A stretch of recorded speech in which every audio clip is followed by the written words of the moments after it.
Y'all, we've been in the US for a month and we are experiencing reverse culture shock. I'm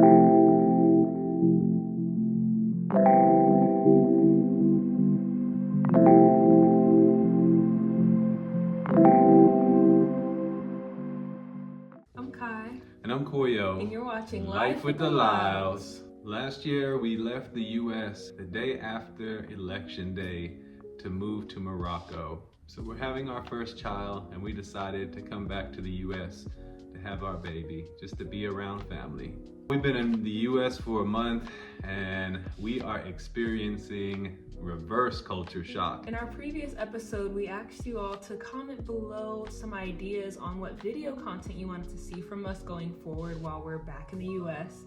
And one of you commented that you wanted to see us talk about our reverse culture shock. So that's what we're going to talk about today, because the reverse culture shock is so real. But before we dive into today's video, make sure that you all like, comment, and subscribe, and turn on the notification bell so that you receive our videos. Now that we're back in the US, it's not as much to post as opposed to being abroad, so we're going to go to posting every other week until we're getting closer to that due date.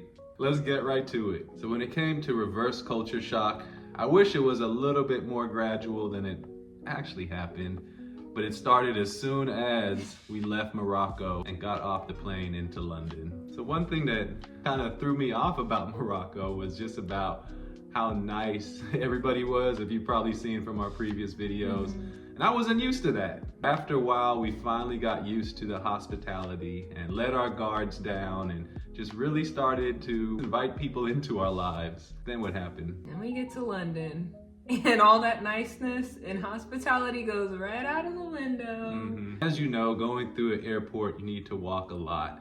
And because Kai had an extra carry-on with her, she needed some assistance in the form of a wheelchair, which that was great for me because I got to benefit from all the perks of skipping line and skipping customs, which that was the way to go. That was the way to go. As I was waiting for Kai, there was another family going through wheelchair assistance disability line with me. And when we say lack of hospitality, there was an airport security person that stopped the lady that was in front of me that was clearly with her family and asked her, why is she going through that line? Do you have a disability? And obviously the lady didn't know what to say because it just she got asked that question kind of out of nowhere. The husband didn't realize that she got stopped and proceeded to walk on. And she was kind of caught off guard and didn't know what to say and thought about her statement for a while, then looked at her husband and looked back at the security and said, oh yeah, my husband's a disabled veteran. And the security guard's reply was, oh, all of a sudden you remembered you're disabled now, huh? Extremely rude. So rude. The lady kind of snapped off at her before going, which I don't blame her. Yeah. I was a little upset just from hearing that myself. After that whole ordeal, we walked outside with our luggage, and keep in mind, y'all, our winter was made up of 70 degrees and sunny every day. May have sunk down to about 60 to 65 at night. Beautiful weather. Didn't even know winter existed. Just to get out of the airport in London and get hit in the face by a London winter fresh after snowfall. And we were freezing with jackets, with layers on. It was dreadful. It was dreadful. And honestly, while we were in Morocco, we were spoiled by their version of Uber, because if you went anywhere, even if it was like a 30-40 minute drive, you would only be paying like $1. This was not the case in London. Our hotel from the airport that we had arrived at was at least 30-40 minutes away, and we paid over $100 for that ride, and it just broke my heart. So that was just one way to get from the airport to our hotel, because we were going to be staying in London overnight.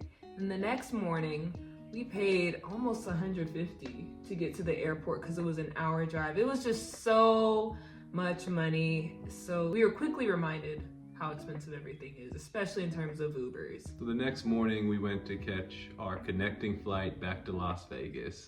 As we were waiting, we got hungry and decided to get some breakfast. Flash back to Morocco. We were used to getting pretty hearty breakfast, full entree, fresh squeezed orange juice, full teapot of wonderful tea, a Yeah. spread. It was a beautiful spread of food Mhm. for like maybe what? It's about $6 per person. Fast forward to London. We went and Kai got 3 really dry pancakes, no sides, barely even got syrup. I got a veggie patty, the traditional baked beans, some eggs, and avocado, and bread that was basically pizza dough. Yeah.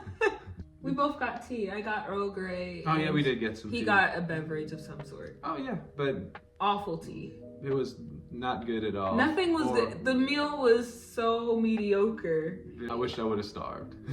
But We paid $50 for that entire meal.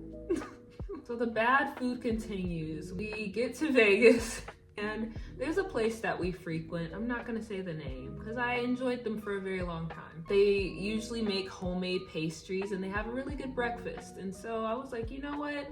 This place can't disappoint me. Let's order breakfast from here because I'm really hungry. And I order some French toast and I'm eating it. It's tasting really good. I'm like, okay, this is fine. And I cut into my French toast and I see this long piece of hair in my meal. So I stop, I call them, I'm like, hey, you know, can you guys remake my food? I can't come back today, but I can come back tomorrow and get another order. And they say yes. So the next morning, I go back to order some more French toast. I come home, I'm eating it, it's tasting really good. I get halfway through my meal again, and there is another long piece of hair, same color and everything. I was just so over it at that point. Because again, in Morocco, we had no bad experiences with food. We hadn't had any issues that we had to like call a manager over or ask for a refund. Like everything was consistently good quality. So they just had to put some seasoning in your French toast. And it just continues to go downhill from there. To this day, we're struggling to find a good food to eat. Every day, every day is a challenge. The question of contention is, what are we gonna eat? We just have settled that we just need to cook at home. Which, who wants to do that all the time? And I don't want to cook all the time while pregnant, but it's kind of what we have to do because otherwise we'll be severely disappointed. And we were just spoiled, especially we went out the other day, got some vegetarian tacos. I got 4 tacos, Kai got 3. Again, about 40, 50 bucks for it. And they weren't even big tacos. Not big tacos. And so we accept our fate. We realize, man, I didn't even feel like food was this expensive before we left. And so it felt like within 2 months, the prices already went up again. Yeah. Just not like it's better quality or anything. The food actually tastes worse. It's worse quality. The fruit doesn't taste good. Yeah, I'm breaking out again. My skin has been so clear since being in Morocco. And now I'm back here and my skin isn't cooperating. What are they doing to us? Oh no, they're trying to kill us, literally. Oh, man. While we were in Morocco, we got so many steps in. We were walking 4 or 5 miles every single day and not even thinking anything of it. And we were also just socializing a lot more. We were going out, talking to the people. There was just so much more community-centric aspects of our day while in Morocco. But coming back to the US, that immediately stopped. We have not walked whatsoever. We've walked maybe 1 time since being back. Part of it is the weather, but like even outside of that, because it's been relatively warm these past couple of weeks, it's not walkable. It's not walkable. Back to just jumping in the car for everything that we wanted. Yeah. On top of that, like it's just so easy to just stay in the house for a whole week at a time and not get any sunlight. And it's horrible, but it's just like everybody just becomes a recluse. You don't see anybody outside walking, so like you don't feel motivated to walk either. Even with the interactions with people, it just feels very locked and just separated, very like guarded. That daily interaction, the friendships that you make, meeting new people, and truly just being able to just really let your guard down and really find friends without any ulterior motives. It improves just your quality of life. It's a part of life I never realized I was missing out on because that's just not a part of our culture here. If anybody has ever visited Morocco, you know how loud the streets are. Everybody is honking. It is a 24/7 thing. You're just gonna hear people honking multiple times, whether it be to say hello to somebody, whether it be because of traffic or they want somebody to move. There's honking all the time. And so that was something that we don't necessarily miss about living specifically in Tangier, but it's something that we got used to. But on the contrary, moving back to Vegas, we realized how awful these roads are. People are just a lot more selfish, and felt like there wasn't as many traffic laws. It wasn't as organized as driving in Morocco compared to the US.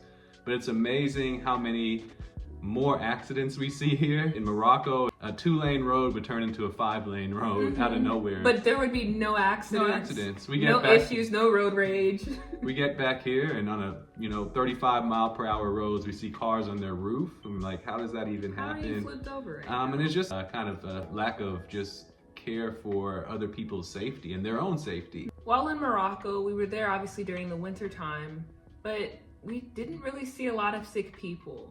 It was very, very rare, and we were trying to figure out like why that was. And I do think that it was one, the food, and also people like just being outside a lot more and walking and moving their bodies to where there was just like a reduced amount of sickness. Maybe hygiene too. Hygiene as well, very much so hygiene. But when we came back to the US, not even that. When we went to London, everybody was sick. Just everybody was coughing, not covering their mouths, not washing their hands when they went to the bathroom. And then we get back to Las Vegas. Everybody has the flu.